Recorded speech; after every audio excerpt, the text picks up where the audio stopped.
Good afternoon, everybody. It's my great pleasure to introduce the inaugural session of this conference. As you know, we exist 25 years. And that's due to the vision of the people in Cambridge at the time, in Ernest Lowy and the form of Ernest Lowy, and the people whose names I will shortly be mentioning that were essential in shaping this project, that it will be necessary not only to think about kind of tools and software that we need, but also about the community and the community building. And the UK had a long-standing tradition of what is called collaborative computational projects. There already existed one, for example, for X-ray crystallography called CCP4. And based on that model, there was a proposal out to the community, but also to the funders to start this project. So that's how it started. They did this work and started this project. Now, so at that start, of course, there was a question: what is going to be doing? Who's going to be doing that? So I just want to take you to the first sort of effect, and that's what's here in this very first email, which I dug up from the email list, sent by Wayne Boucher, who announced the release of the first beta version of the software which was being done. So that was analysis version 1 at the time. And he writes several things. I have a few on the other slide, which you can maybe read. So it says, this includes the analysis program as the format converter. We all know format converter and the API. The people that would like to try out this program, this new assignment program, is based philosophically on ANSYS and Sparky, more graphics of the former and the interface of the latter. We're still dealing with Sparky and not so much with ANSYS anymore, although Brian still, I think, is using that. Much all of the ANSYS functionality, but not yet all of the Sparky functionality, but it has a few things which Sparky does not have. So I think this sort of summarizes 25 years of what we've been doing. We're still sort of in the same kind of discussion at this beginning. Now, then further at the bottom, he says they've tried it out a few things, but that if it doesn't work, contact them because they can try to find out a sort of things. So, like I said, that was the first start. Now here you have some of the names listed on the screen from the people that were involved. So Wayne, Rasmus, Tim was here. Thank you for coming, Tim, as a representative. Here you are. And putting in your efforts on behalf of the team, please. Maybe you see them when they convey the work. Wim, Frank, and John, and of course Ernest. And you see some pictures. There's Tim, here's Rasmus, and a few Wims here. There's a few other ones that maybe you recognize in this picture. It was surprisingly difficult to find pictures of this group. This one is several years old. I nicked out of some presentations which popped up. I spent quite a couple of hours on seeing what's there on the internet. Now, second big part of this was that getting the community together, the idea was to organize a conference. And that's where we are now. So you see the long list of the conference that we've organized before, and we're now the 25th years of the project. So we thought this got to be the Jubilee conference. And as you know, we have some special things coming up. So, as was the case, so we had a first speaker. So you see the first speaker is some people say, Mike is sitting over there, Helen is sitting over there, Mike is where are you? Brian is over there. But we also have Frank sitting in the audience over there. Okay, this is a picture of 2005. We also have Frank sitting there. And he's here on our special invite. And when I emailed him, I said, okay, Frank, would you be willing to give sort of the inaugural lecture? As you were there, you're somebody who writes software, he knows about it, you know about data. Maybe give some kind of introduction which combines all these elements. So I have no idea what he's coming up with. But I know Frank for a long time because he was the guy when I came to the NIH in 1991 to do a postdoc there. That was there, and people spoke about him before I met him. He was probably the only non-PhD at that moment, and he had come from my company, which was kind of alien as well. But he was in charge of software and data and processing, and need to go and talk to him. So we become well acquainted, not in the last place because Frank was a avid Star Trek fan at the time, and that needed to be discussed during meals. He went on many stints in the NIH at the time. At some point, moved away in 2015 to NIST, National Institute of Standards and Technology, I believe, where he has a position now, and then I think an affiliated position at the University of Maryland as a professor. And with that, I'd like to invite Frank to come forward and tell us what we've been doing or not been doing, and maybe tell, well, in our role. Oh yeah, so the previous title when you were here, Frank, was to the practical methods for exploiting chemical shift and resultant downpolar couplings in homology and protein structure determination. That still will be accurate today, if I wish. We're setting up here. First, let me congratulate the CCPN team on all the things that they've achieved in 25 years. I think this has to be the biggest long-term NMR software project that ever has been. This little slide, something that kind of looks really interesting, right? And look at the things down at the bottom. 41, 53, 62. And so this is the time span that, oh, I have some too, that CCPN spans. And what you can see in this particular case is on the good side, we had these beautiful old books that suggested that science is something that ordinary people can be interested in, and even at home, they could explore fundamental things about the way the universe works, but also things a boy can do with electrochemistry. Oh, and things a boy can do with electricity, don't I know? Yes, I do. And then finally, by 1960, they caught on to the idea that maybe gender isn't a determining factor of who's interested in science. So this took about 20 years, and really, honestly, we all know we're still working on this problem. But anyway, okay, so Geerten asked to come up with some kind of talk that would have a historical perspective. So I'm going to talk about the things I love best, which is NMR software and me. So let's see, to begin with, the work that we'll present has had so many amazing contributors, okay? From all over NMR, small molecule NMR, biomolecular NMR. And I've been incredibly privileged and fortunate to work with all of these people and to have the kind of career that I did. But really, what does this mean? What this means is the nature of my career is this. My NMR career means I've been the dumbest person in the room for pretty much my entire career.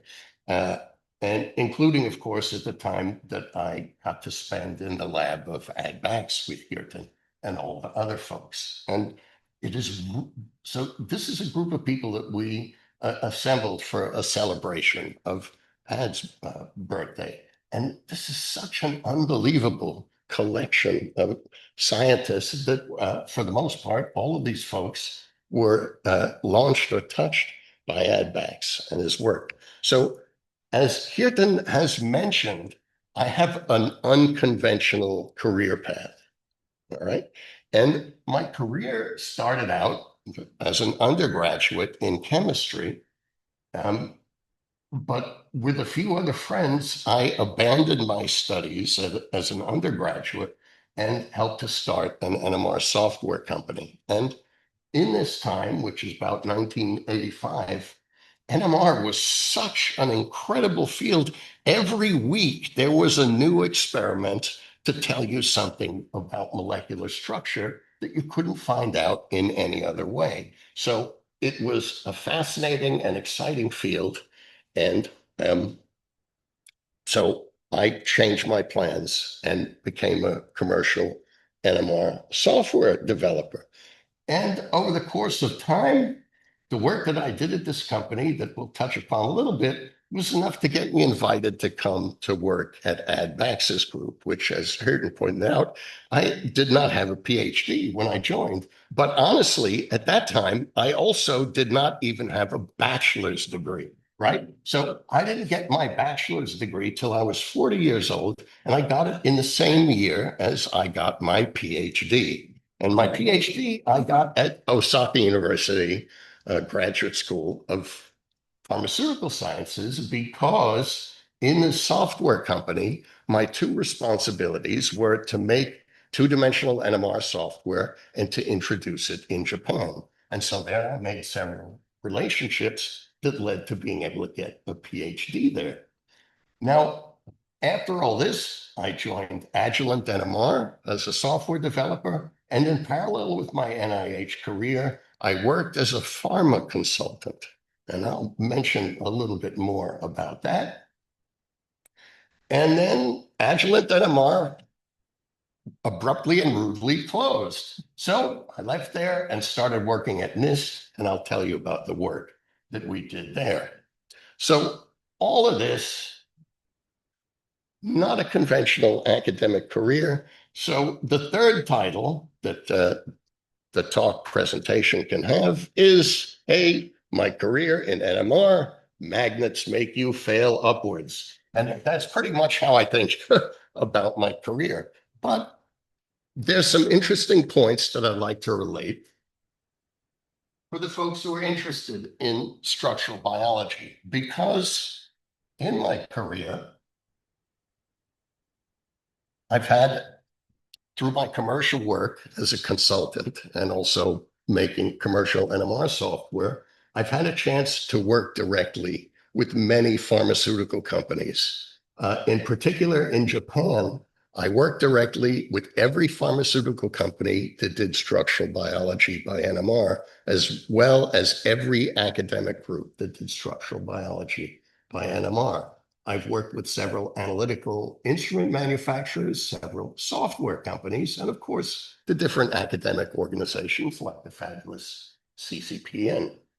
And interestingly, I am the worst benchtop chemist and practical spectroscopist. So in the whole course of my career, I've only measured about 10 spectra. This is what computers were like when I wrote my first software. Wrote my first software on a teletype and saved the results on punch tape. And the closest thing that we had to a digital display was this thing called a Digilog that you plugged into a telephone receiver and to your TV set, and you got a little text screen of 16 lines of text. And this was amazing. It was the most amazing thing.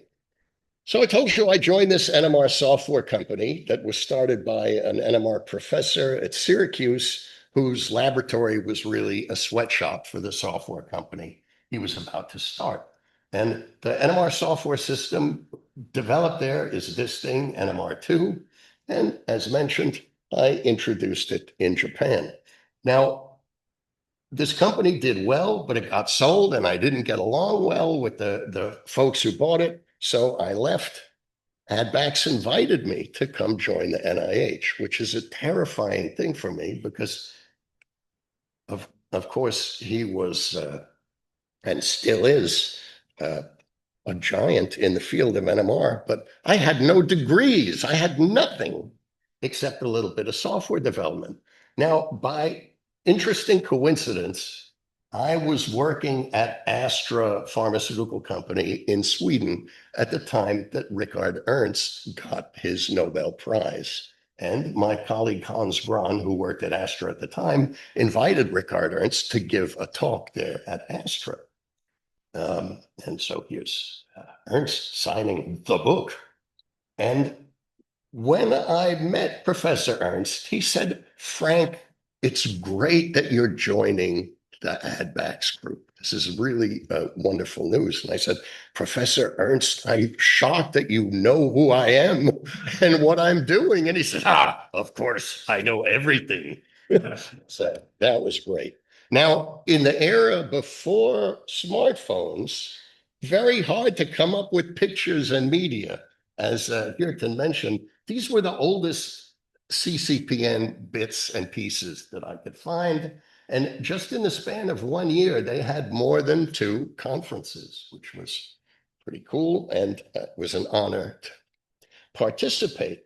And at the time, as Geerten mentioned, this is what I was working on. I was working on my PhD thesis. Here's the Japanese summary of that. And here's what the Google Translate version of it, which is pretty cool, right?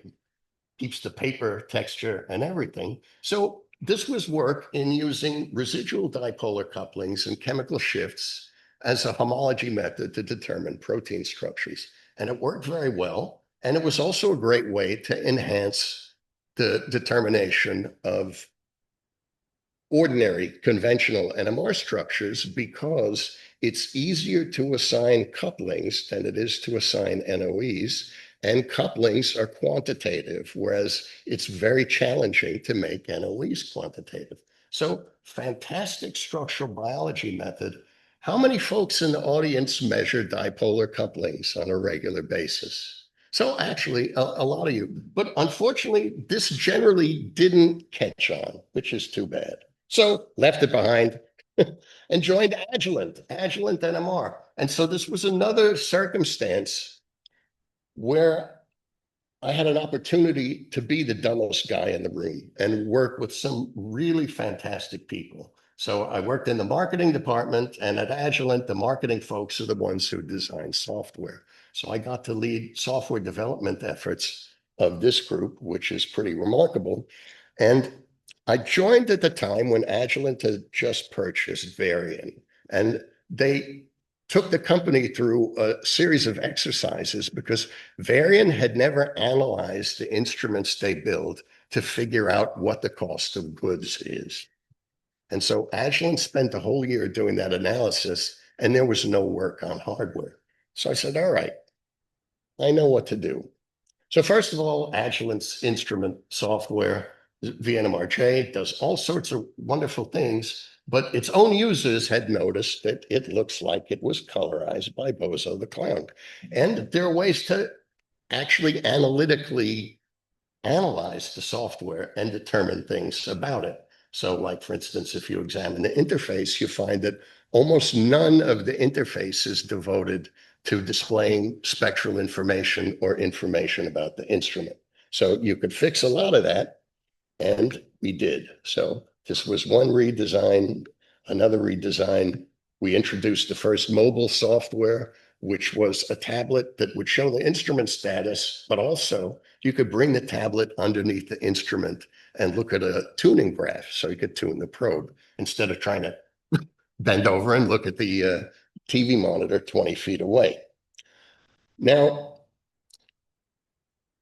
one of the reasons that it's interesting to talk about all this is the perspective of NMR that we have as NMR structural biology folks is radically different than what industry thinks about NMR. And so Agilent came to the business and thought, oh, variance in discipline will just fix all of this up.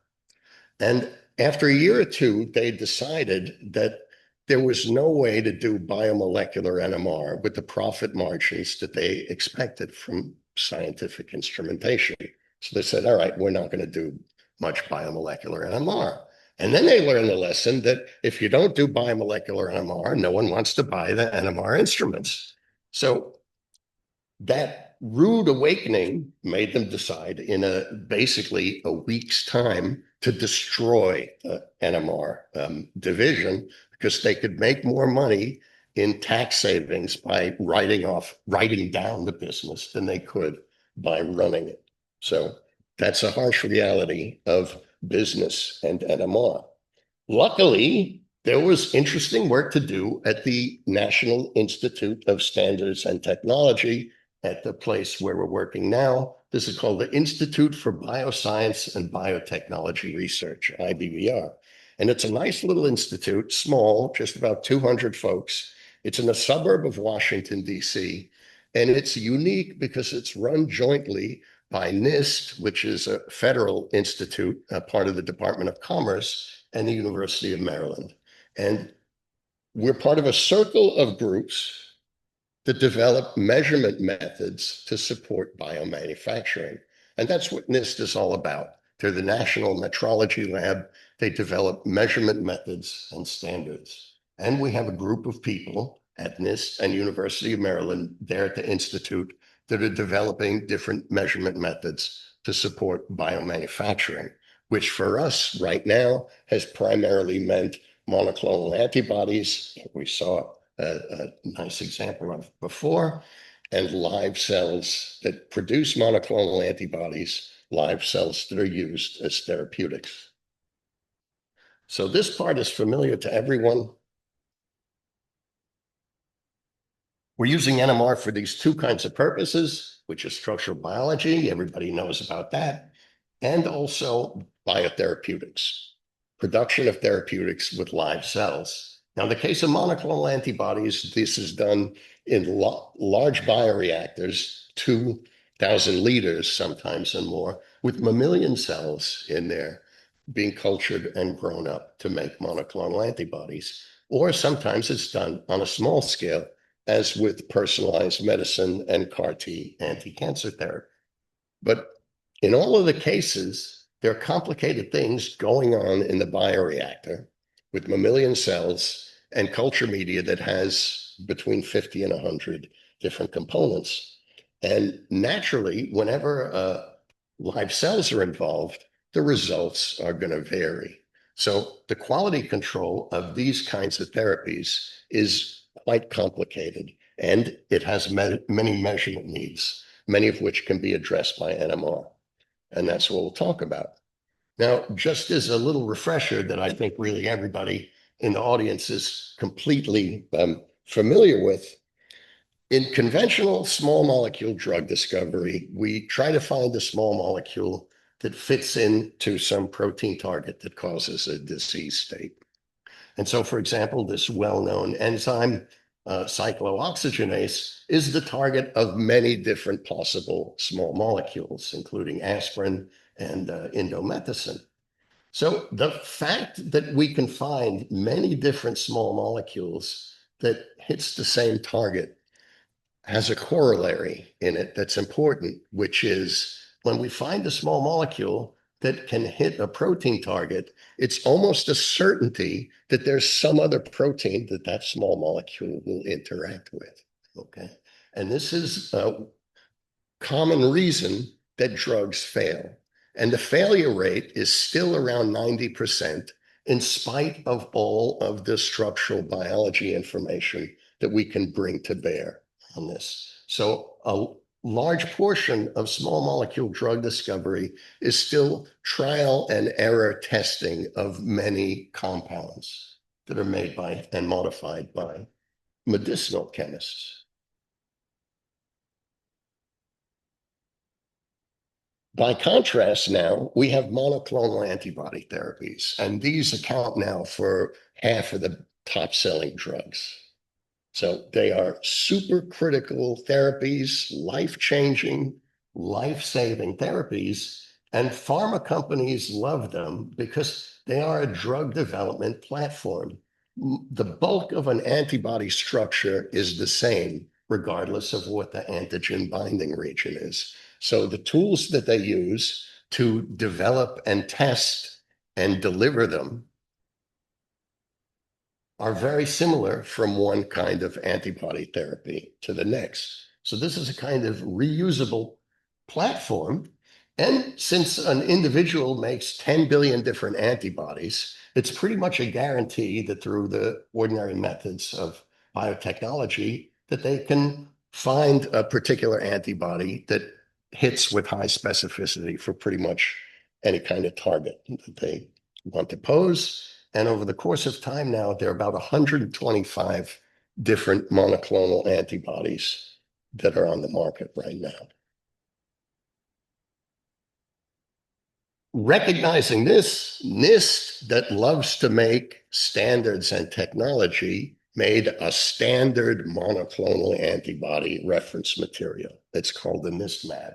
And in fact, it's a failed antibody drug that was donated in kilogram quantities by MedImmune. And so we turned it into a reference material and characterized it by every kind of biophysical method that you could think of, and people can use it as a way to test their analytical methods and develop new measurement methods to support biomanufacturing. And in fact, they do.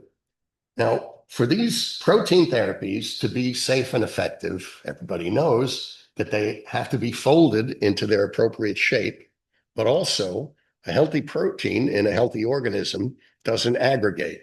And so when a protein aggregates when it's not supposed to, that waves a big red flag to the immune system. So proteins that are not properly folded or aggregated are immunogenic. And being able to test for these things from a structural point of view is critical. Now we have fantastic methods like mass spec to determine with high precision the primary structure. But as we get up this hierarchy of protein structure, it becomes harder and harder to characterize the structure in an analytical way. And that's one of the things that we're interested in our NMR methods. So we have this measurement need that these protein therapeutics have to be properly folded and not aggregated in order to be safe and effective. And we're going to use a very simple-minded idea, which is to say that we're going to measure an NMR spectrum, and if the NMR spectrum is the same, the underlying structure didn't change. Pretty straightforward. But if we're going to do this in a production mode in a pharmaceutical company, we have to do the work with unlabeled proteins. So you say, what the heck kind of spectrum can you measure with an unlabeled monoclonal antibody? Well, even though the antibodies tumble very slowly, the individual methyl groups are spinning around really fast. So you can measure beautiful proton carbon methyl spectra of these antibodies at natural abundance without any isotopic enrichment. And since there's a large fraction of the residues that have methyl containing side chains, and of course, since methyl side chains are in hydrophobic regions and so on, this kind of methyl spectrum is an excellent reporter of the structure. And it has the advantage that methyl signals are somewhat less sensitive to pH changes and ionic strength than, say, amide signals would be. Now, we want to take a method like this, which is a common tool of NMR structural biology, but we want to use it in an analytical way, okay? So if I gave 10 folks NMR tubes of the identical monoclonal antibody and told you, go off and measure an HSQC spectrum, and by the way, use non-uniform sampling, no one would measure the same spectrum, right? No one would measure the same spectrum. So to use this kind of tool for analytical purposes, we have to validate it. And one of the ways that we did that is with a large multi-laboratory study, and that was led and designed by Rob Brinson in our group. And the critical learning from this study is that in 26 different sites across the world on all the different NMR spectrometers that they had available, from 500 megahertz to 900 megahertz, you can measure one of these proton carbon HSQC spectra and reproduce the chemical shifts to better than 6 parts per billion, no matter what NMR instrument you measure them on. So that's a useful piece of information. And we developed the specific protocols that folks should follow. But this is really nice on pretty much any spectrometer that we know, that you follow this procedure and you can get these kind of precise results. Now, to actually get to the point where this information could be determined, Rob Brinson took the monoclonal antibody spectrum and identified about 100 peaks that could be identified from one spectrum to another. And he found these 100 peaks in all 375 spectra from the participants. And that's how we characterize the reproducibility of these chemical shifts. But this is a super pain in the neck to do, very time consuming. And also this metric of looking at individual chemical shift changes won't work for a completely unresolved spectrum. And it's very hard to use in cases where the spectrum changes in very different ways. For instance, if new peaks appear or peaks disappear. So we want other methods, numerical methods, to take a spectrum and another spectrum and decide what the magnitude of difference between them is. And just to hammer that point home, here are overlays of two very typical kinds of monoclonal antibody spectra. And to the eye, they're almost identical. So what do? What kind of method do you use to analytically, quantitatively gauge the degree of difference between these two spectra? And a tool that we use a lot is principal component analysis, which I won't talk about in detail, but if there's time in a week and anybody who's interested, it's very worthwhile to talk about.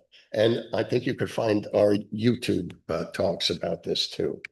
But from an NMR spectroscopist point of view, the way PCA works is that we have some kind of spectral series, let's say replicates of one sample compared to replicates of another. And so those are objects in our multivariate analysis. And in principal component analysis, we make a linear combination of this spectral series so that the result that we get matches the entire series as close as possible in a least squares sense. Okay, so it's a linear least squares problem. And the coefficients of that linear combination, we call the PCA scores. And the linear combination spectrum that results is what we call the loading spectrum. So in this case, when we have two kinds of samples, this first principal component is more or less a weighted average of all of the spectra in the series, and it looks like this. So we can take this weighted average and subtract it from all of the spectra in the series, and that generates a residual. And we can repeat this procedure over and over again as many times as we like to generate more principal components. The coefficients, the score values, we can display as a scatter plot, and the loading spectra we can display as spectra. So we have a combination of information that lets us, on the one hand, abstract large numbers of spectra, but also at the same time, look at the individual spectra and figure out why one kind of spectrum is different from another. And this is used for many different NMR applications, including back in the day when CCPN just started, where it's used on collections of ligand binding spectra for screening purposes. But there are all sorts of useful things that you can use PCA for. For example, this is a titration series. And if you use PCA on a titration series, you can come up with calibration curves for that titration series without the need to analyze individual peaks or chemical shifts. So this titration curve comes directly from the spectral data. When you have some kind of pseudospectral series like relaxation analysis, the first principal component spectrum shows you all the peaks that have the same evolution behavior. All right. So the second principal component spectrum, and the peaks are small, but I will highlight them. The second principal component spectrum shows all of the peaks that have a different relaxation behavior from the ones in the first component. So this is a quick way, without doing any kind of analysis, to quickly show which parts of the spectrum have relaxation behavior that's different from the other parts. And so to go back to our problem, we can use this principal component analysis to compare these very similar spectra and make quantitative decisions about whether or not they're similar. And interestingly, and this is also critical, because we don't use peak analysis for the result, we can use this principal component analysis method on spectra that can't be analyzed visually. And here's one example. So here's what the conventional analysis looks like. And here are the two PCA clusters, and we can see that they're separated. This is a version of the spectrum that's non-uniformly sampled, but reconstructed with an ordinary Fourier transform. So we don't do any nonlinear reconstruction. And this has all the same information as this. So we can abstract this information in the same way with principal component analysis. And the score values that we get from these two cases correlate very nicely. So there are all sorts of circumstances where we can use these methods to extract information from spectra that can't be analyzed visually. So that's the sort of things that we do when we have unlabeled samples. Monoclonal antibodies are very difficult to label. Depending on the antibody class, they may have 16 disulfide bonds. They're dimers, homodimers of dimers, and they're about 150 kD. So they're hard to label. But lately, there have been methods that allow them to be expressed and refolded in E. coli and yeast. And that allows the two chains to be labeled separately and assembled so that you can assign a spectrum where only half of the residues are labeled. So it's much simpler. Now, but the assignments are still so complicated that we can't even display them on the same screen. So we just display, say, the heavy chain or the light chain. And here's some. But what can we do when we have assignments like these? Well, in order to keep these antibodies safe and effective, they're formulated with excipients of different types. Amino acids, sugars, surfactants. And so determining the correct and optimal formulation for a given monoclonal antibody is a challenge. And in fact, we generally want to determine what the antibody is going to do in 3 years' time, right? So a stability study in the pharma space of 6 months is considered an accelerated study. And that's 6 months of continuous analytical measurements. So it's an incredible measurement challenge, and there's very little biophysical rationality behind it. So what we would like to do and have started is to use NMR dynamics measurements to help rationalize the behavior of these different excipients. And so this is work of Anu Kaur and the group who, for instance, looked at 3 different kinds of excipient molecules that have stabilizing and destabilizing effects.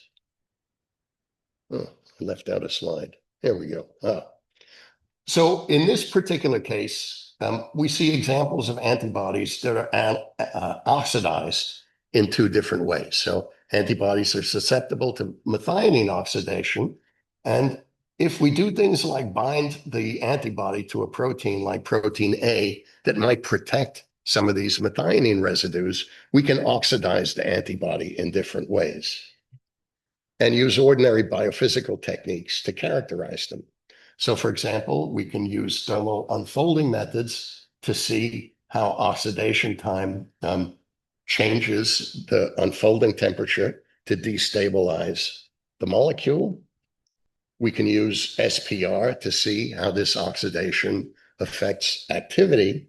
And something else that we do at IBBR is develop water relaxometry measurements to measure aggregation and destabilization in proteins. And these also show that the relaxation rates increase with increasing oxidation time.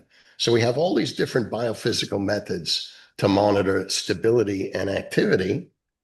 But if we take our principal component results, we can correlate those directly. So these are PCA scores. And this was a shock even to me, how beautifully the PCA scores correlate with relaxometry, SPIR, thermal unfolding, So directly from NMR spectra with no additional peak analysis, we can make determinations of activity and stability. So that's something that's fun. Now, as mentioned, these protein therapies are grown in bioreactors with complicated media. And we'd like to know what kind of things are happening inside the bioreactor as these grow, because over the course of 2 weeks, some small changes that happen early on can result in a failed batch, which is the loss of a lot of money in pharmaceutical manufacturing. But for personalized medicine, it's even more critical. So being able to do things like early detection of failures, very important. And so as part of this kind of challenge, as a follow-on to the NIST monoclonal reference antibody, we've developed a live cell reference material called the NIST CHO. And this is a CHO cell that's been engineered to express the NIST mAb in pharmaceutically relevant quantities, very much like a pharma company would do internally, except this is free of any IP restrictions, so everybody in the community and all the different pharma companies can use it. And basically, this is like a little biosimilar exercise in a test tube, all right? And so using live cells like this, what we're interested to do is use low NMR to monitor what goes on inside a bioreactor by analyzing the media itself. Okay. And here's some examples of measurements that we've made already. And even at 60 or 100 megahertz, we can, without too much effort, identify between 10 and 20 metabolites that we can track.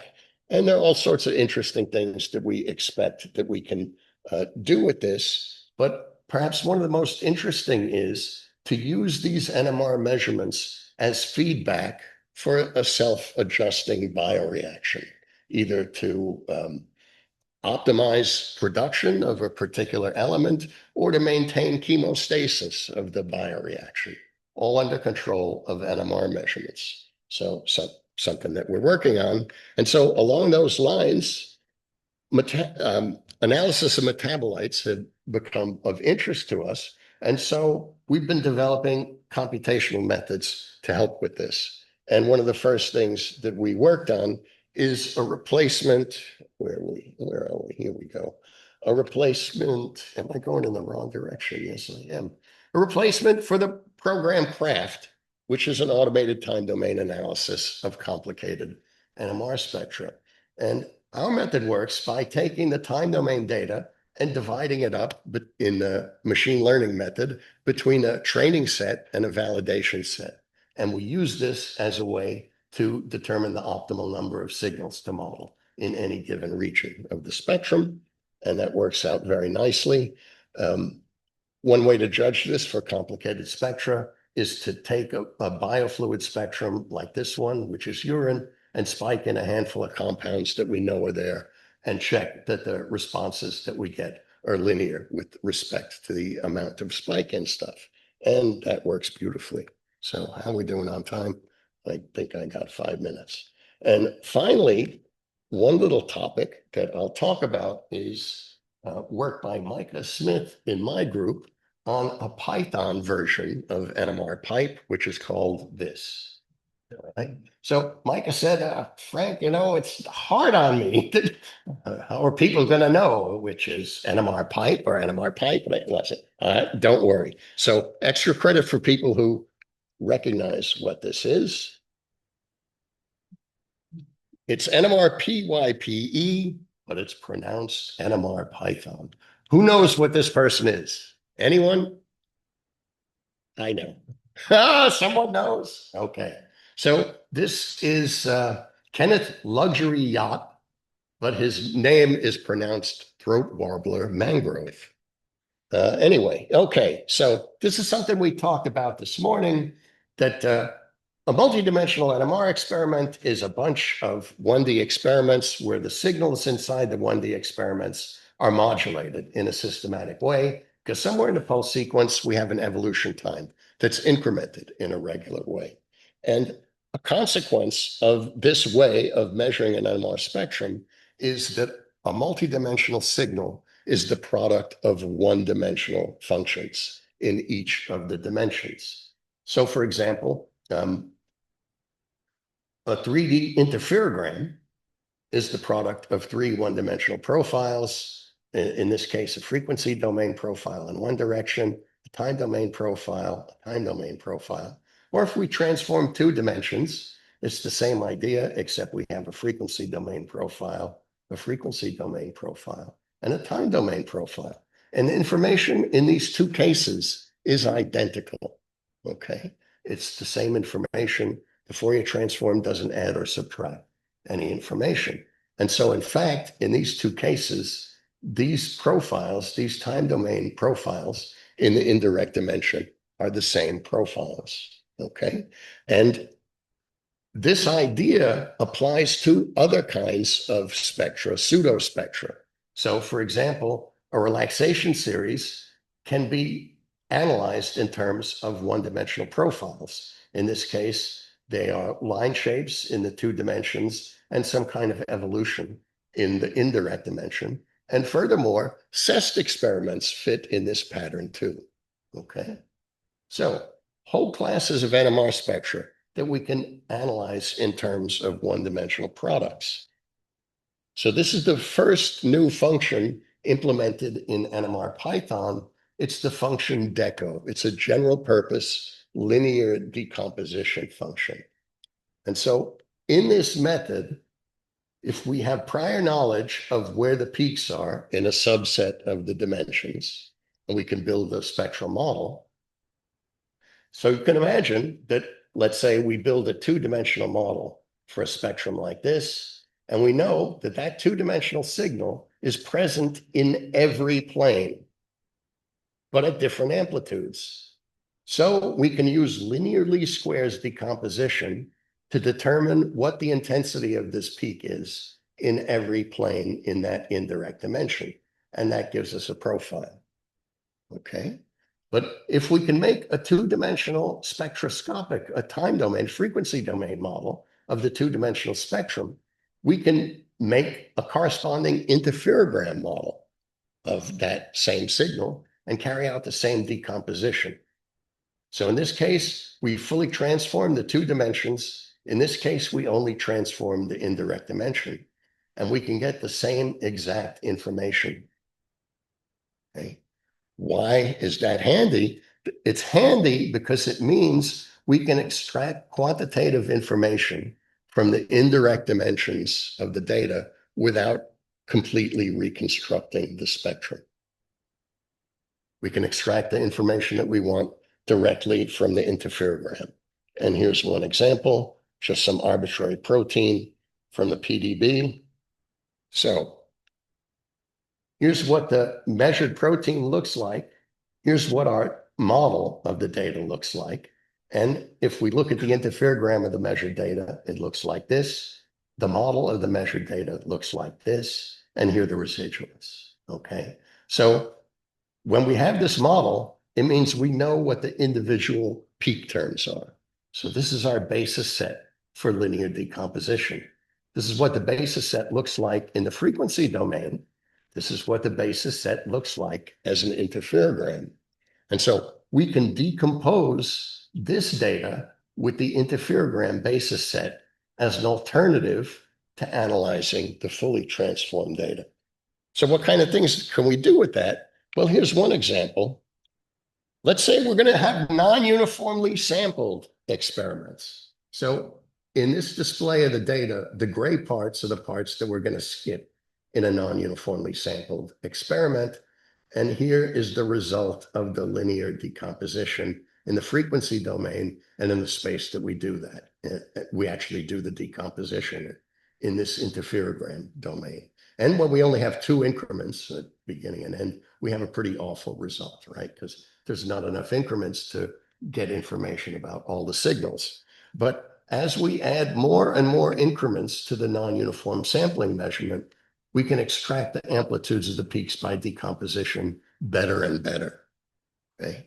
So what this allows us to do is, it allows us to extract quantitative information without reconstructing the indirect dimensions, but it also gives us a way to evaluate the effectiveness of a particular sampling schedule independently of whatever reconstruction method that we use.